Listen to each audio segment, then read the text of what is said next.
एक लड़का करीब 22 साल का साधारण कपड़ों में, आंखों में चिंता और माथे पर पसीना लिए तेजी से हटों से उतरता है। कंधे पर उसका एक पुराना बैग है और हाथ में एक टिकट मजबूती से दबा हुआ है, जैसे उसकी सारी उम्मीदें उसी कागज के टुकड़े से बंधी हो। वो जल्दी जल्दी दौड़ते हुए एयरपोर्ट की ओर बढ़ता है और तेज सांसों के बीच हल्के कांपते होठों से कहता है, हे भगवान, बस टाइम पर पहुंच जाऊं। वो कोई साधारण लड़का नहीं था, वो मुंबई शहर का सबसे अमीर व्यक्ति था। उसके पापा की अचानक तबीयत खराब रह गई थी, इसीलिए आज जल्दीबाजी में वो वापस मुंबई जा रहा था। सिक्योरिटी गेट पर लंबी लाइन लगी थी।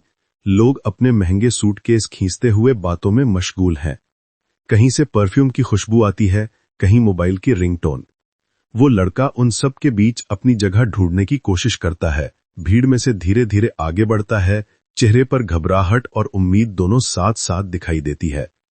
उसी वक्त जब वो गेट पार करने ही वाला होता है, तभी अचानक एक भारी शरीर वाला अमीर आदमी तेजी से मुड़ता है और उससे टकरा जाता है। टकराते ही उस अमीर आदमी की महंगी घड़ी की पट्टी खुल जाती है और उसका कॉफी कप गिरकर जमीन पर बिखर जाता है।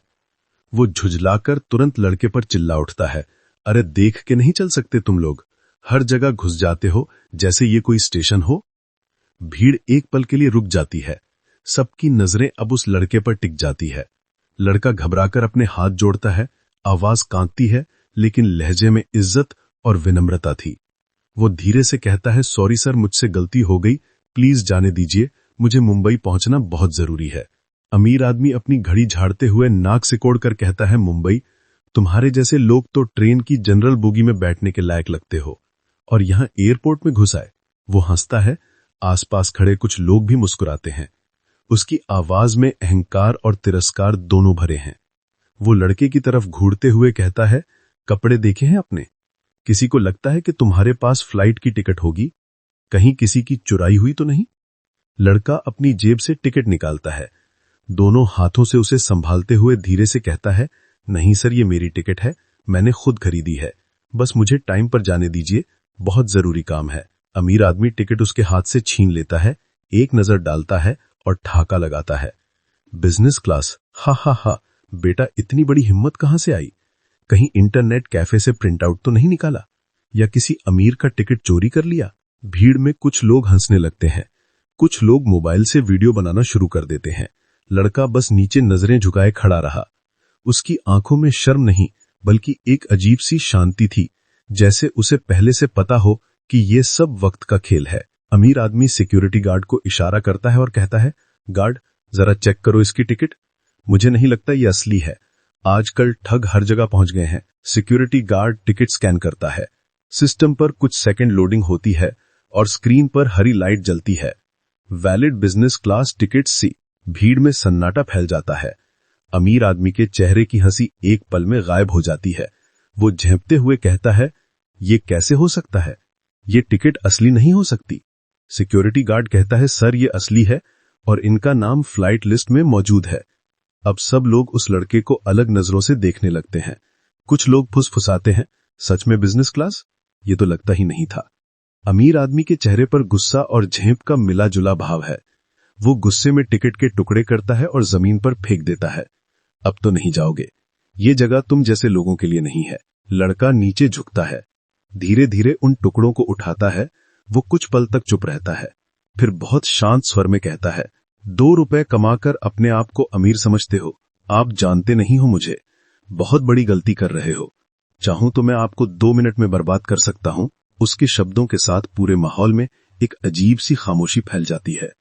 लोगों की हंसी थम जाती है। वो लड़का धीरे धीरे उन कागज के टुकड़ों को सीधा करता है, उन पर उंगलियां फेरता है, मानो किसी टूटे सपने को जोड़ने की कोशिश कर रहा हो।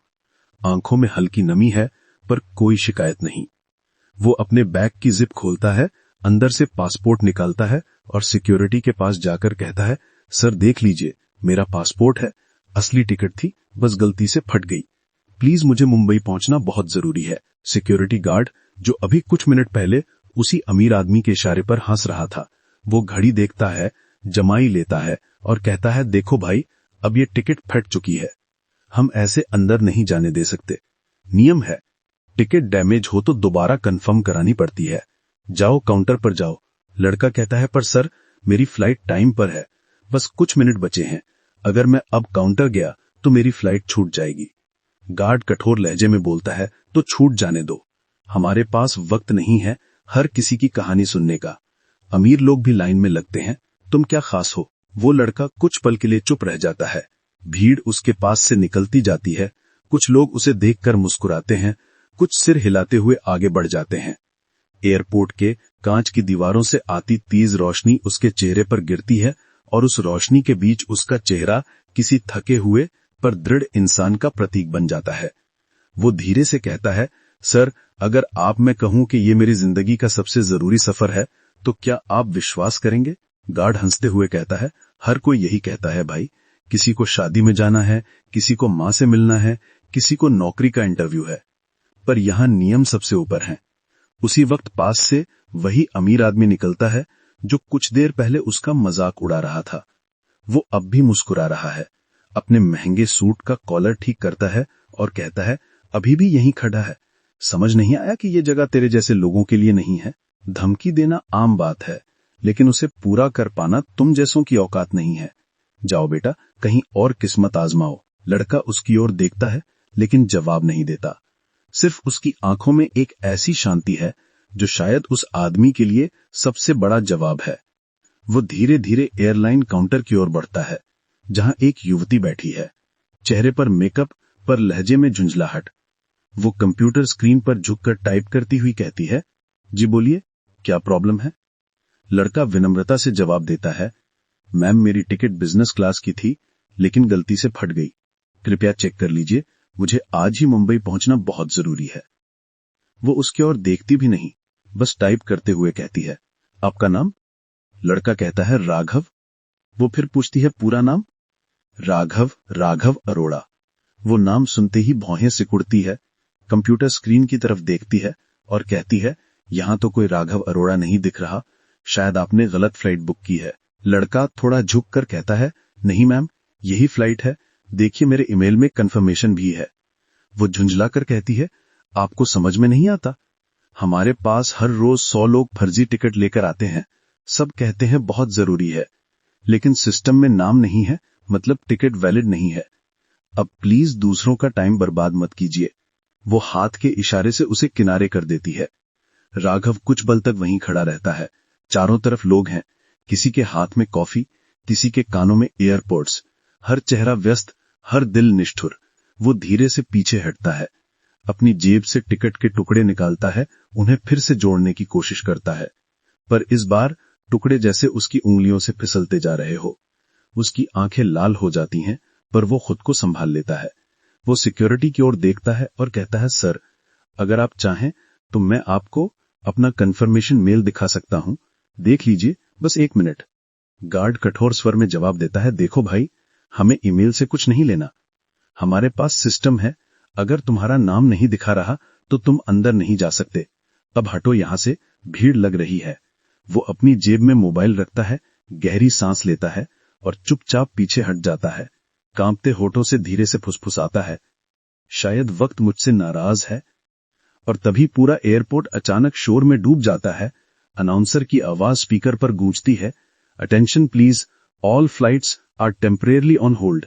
एक विशेष वीवीआईपी विमान उतरने वाला है, अगली सूचना तक सभी परिचालन रोक दिए गए हैं। सभी लोग एक दूसरे की तरफ देखने लगते हैं, कुछ मोबाइल निकालकर वीडियो बनाना शुरू कर देते हैं। काउंटर पर वही लड़की जो अभी कुछ मिनट पहले राघव पर झुंझला रही थी, अब अपने दोस्तों से कहती है, पता नहीं कौन है ये वीवीआईपी, शायद कोई बहुत बड़ा बिजनेसमैन। अमीर आदमी जो पास में खड़ा है मुस्कुराकर कहता है, जरूर कोई अरबपति होगा, ऐसे लोगों के लिए तो ये एयरपोर्ट बना है, हमारे लिए नहीं, उनके लिए। राघव दूर खड़ा सब सुन रहा है। लड़की उसके पास आती है, आंखों में तंज और लहजे में कटुता थी। अरे वाह, तुम अभी भी यहां खड़े हो? इस तरह के लोग तो कॉफी काउंटर पर भी जगह नहीं बना पाते, और तुम यहां बिजनेस काउंटर पर, क्या मजाक है? राघव चुपचाप बस अपना टिकट दिखाने की कोशिश करता है, पर रिया की बदतमीजी बढ़ती चली जाती है। रिया कड़क आवाज में कहती है, चलो हटो, ऐसे लोग हमें परेशान करते हैं, हम सबको काम है, तुम्हारी दास्तान मुझे नहीं सुननी। राघव शांति से कहता है, मैडम मेरी फ्लाइट है, मैंने सब कुछ पहले से कंफर्म करवा लिया है। रिया हंसी रोक नहीं पाती, फिर अचानक हाथ बढ़ाकर उसके कंधे पर धक्का मारती है। वो धक्का इतना तेज होता है कि राघव संतुलन खो देता है और कुछ कदम पीछे हटकर खुद को संभाल लेता है। सिक्योरिटी गार्ड तुरंत बीच में आकर उसे घसीटकर बाहर निकालने की कोशिश करते हैं। रिया बोलती है, देखा, मैंने कहा था ऐसे लोग यहां नहीं टिकते, बाहर निकालो इसे। राघव की आंखों में क्रोध का एक ठंडा आभास आता है, पर बाहरी रूप से वो नियंत्रित रहता है। वो धीरे धीरे उठता है, टिकट के फटे टुकड़े हाथ में दबाता है और रिया की ओर सीधे खड़ा होकर आवाज कड़क करके कहता है, तुम्हें लगता है कि तुम किसी से ऊपर हो? तुम्हें लगता है तुम्हारी हंसी किसी के दर्द को छोटा कर देगी? रिया और आसपास खड़ा वो अमीर आदमी दोनों एक साथ ठाका मारते हैं।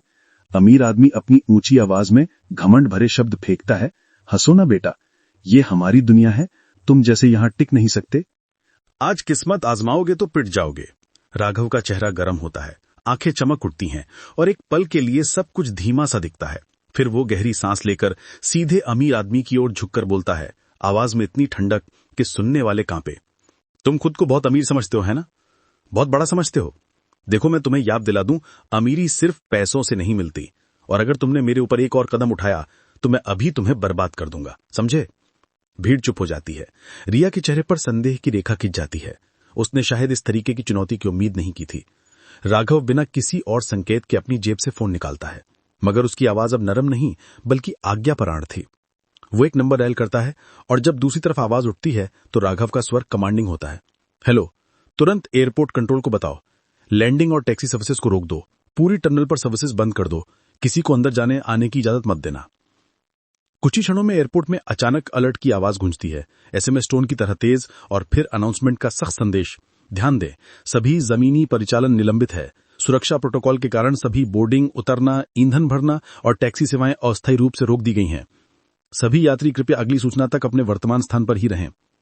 एक ठंडा सन्नाटा फैल जाता है। लोग अपने अपने मोबाइल स्क्रीन देखते हैं। कुछ लोग हैरान होकर एक दूसरे की तरफ देखते हैं, और वही अमीर आदमी जिसकी हंसी अभी तक गूंज रही थी, अब उसके पैरों के नीचे का भरोसा खोता दिखता है। रिया, जो अभी कुछ मिनट पहले राघव को धक्का देकर बाहर करवा रही थी, अब अचानक खुद को असहाय महसूस करती है। अमीर आदमी जो अभी तक हंस रहा था, उसका चेहरा लाल हो चुका है और उसके होंठ जकड़े हुए हैं। राघव बिना दिखावे के शांत खड़ा है। उसके चेहरे पर ना तो गुस्सा, न ही गर्व, सिर्फ एक ठंडा ठहराव। एयरपोर्ट के बड़े बड़े दरवाजे, जिनके पंख खुले थे, अब बंद होते नजर आते हैं। बोर्ड पर ऑपरेशंस हल्टेड चमकता है और पूरा हॉल अचानक उस एक आदमी की तुलना में छोटा पड़ जाता है जिसे अभी तक सबने सिर्फ कपड़ों के आधार पर आंका था। भीड़ की भनकें बढ़ती हैं, लोग एक दूसरे से फुसफुसाते हैं।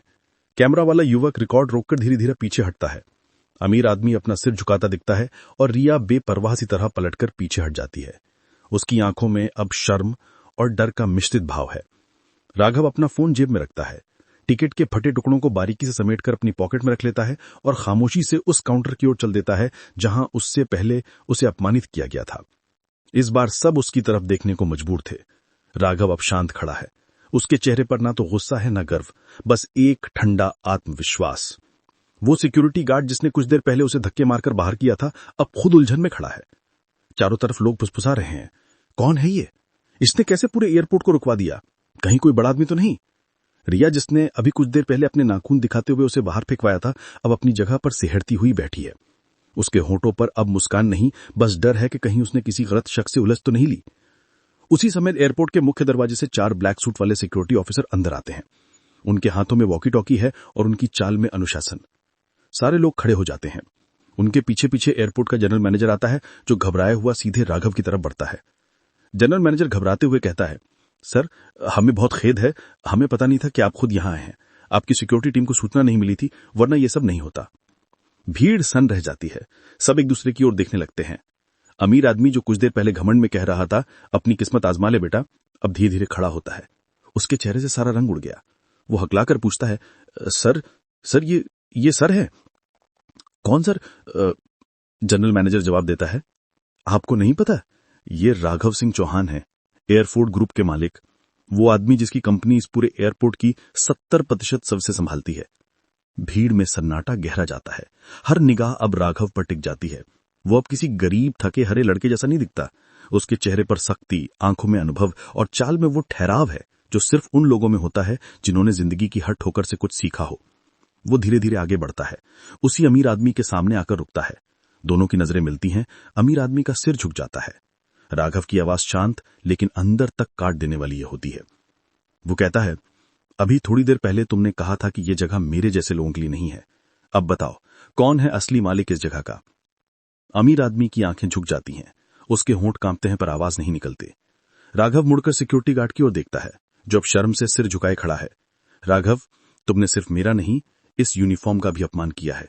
गरीबी या सादगी को कभी कमजोरी मत समझो, क्योंकि जो इंसान अपनी पहचान छिपाकर चलता है वो दुनिया को असली चेहरा दिखाने की ताकत रखता है। राघव की आवाज पूरे एयरपोर्ट में गूंज उठती है। लोगों की आंखें भर आती हैं। कोई सिर झुकाकर सोचने लगता है। वो अब रिया की तरफ मुड़ता है। वो अब भी चुप है, आंखों में पछतावा और चेहरे पर डर। राघव कुछ पल उसे देखता है, फिर धीरे से कहता है, तुमने मुझे गंदे कपड़ों में देखा और फैसला कर लिया कि मैं छोटा हूं। कभी किसी को उसकी हालत से मत तौलो, वरना जिंदगी किसी दिन तुम्हें भी आईना दिखा देगी। लड़की की आंखों से आंसू बहने लगते हैं। वो सिर झुकाकर बस इतना कहती है, मुझे माफ कर दीजिए सर। राघव एक पल के लिए कुछ नहीं कहता, फिर उसकी तरफ देखे बिना धीरे से कहता है, माफी तब कबूल होती है जब इंसान बदलने की कोशिश करे, शब्दा से नहीं, काम से। वो अपना फोन निकालता है और उसी कड़क वॉइस में ऑर्डर देता है, कंट्रोल रूम, सभी सर्विसेज वापस चालू कर दो। कुछ ही सेकंड में अनाउंसमेंट आता है, सभी हवाई अड्डे पर परिचालन फिर से शुरू हो गया है। अस्थायी देरी के लिए हम क्षमा चाहते हैं। लाइट्स दोबारा चमक उठती हैं। एयरपोर्ट की चहल पहल लौट आती है, लेकिन इस बार माहौल में एक अलग सी खामोशी है। वो खामोशी जो सबको अपने भीतर झांकने पर मजबूर कर दे। राघव अपनी पटी हुई टिकट को धीरे से देखता है, मुस्कुराता है और कहता है, कभी कभी जिंदगी हमें गिराती नहीं बल्कि दिखाती है कि हमें कहां खड़ा होना है। वो चल देता है एयरपोर्ट लॉन्च की ओर। पीछे वो अमीर आदमी बस उसे जाता देखता रहता है। कुछ ही देर में राघव के फोन पर फोन आता है। हेलो सर, अब आपके पिताजी की तबीयत बिल्कुल ठीक है, आपको घबराने की जरूरत नहीं है। ये सुनकर राघव के चेहरे पर हंसी आ जाती है और उन्हें थोड़ी तसल्ली मिलती है। दोस्तों, आपको ये कहानी कैसी लगी हमें कमेंट में जरूर बताना, और आप हमारी वीडियो को देश के किस कोने से देख रहे हैं ये भी जरूर बताना। मिलते हैं अगली कहानी के साथ। धन्यवाद।